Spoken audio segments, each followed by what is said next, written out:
Hi guys, நம்ம வந்து ரீசெண்டாக எட்கால் போயிருந்தோம் கைஸ். அப்போ வந்து எடுத்த சில வீடியோஸ் தான் கைஸ். அங்கே பாப் ஹில்ஸ்னு ஒரு அட்வர்டைஸ்மெண்ட் மாதிரி இருந்துச்சு கைஸ். நான் இப்போ அங்கே தான் கைஸ் போயிருக்கோம். அங்கே ஒரு ரோப் ரைடு மாதிரி இருந்துச்சு அதை தான் கைஸ் நான் இப்போ முன்னாடி பாருங்கள் கைஸ். தூக்கி தூக்கி போட்டுச்சு கைஸ். எனக்கு ஒரு நிமிஷத்தில் அழுகையே வந்துடுச்சு கைஸ்.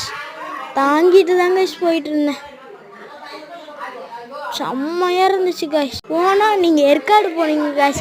ஏற்காடுக்கு போய் அங்கே போட்டிங் இருக்குது கைஸ். போட்டிங்க்கு வந்து ஒரு ஃபால்ஸ் இருக்குது கைஸ். அதுக்குள்ளே போனீங்கன்னா அதுக்குள்ளே போகிற வழியிலே இந்த பால் ஹில்ஸ் அட்வர்டைஸ்மெண்ட் பார்க் இருக்குது கைஸ்.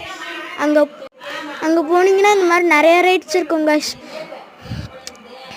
ஓகே கைஸ், இதாங்க கைஸ் போட்டு எங்களை அந்த அண்ணன் வேறு அந்த ஸ்பீடாக தூக்கி தூக்கி போட்டாங்க கைஸ். பாய் வேறு காமிச்சோங்க கைஸ் வீடியோ எடுத்தவங்களுக்கு. Okay guys bye. நீங்களும் போனீங்கன்னா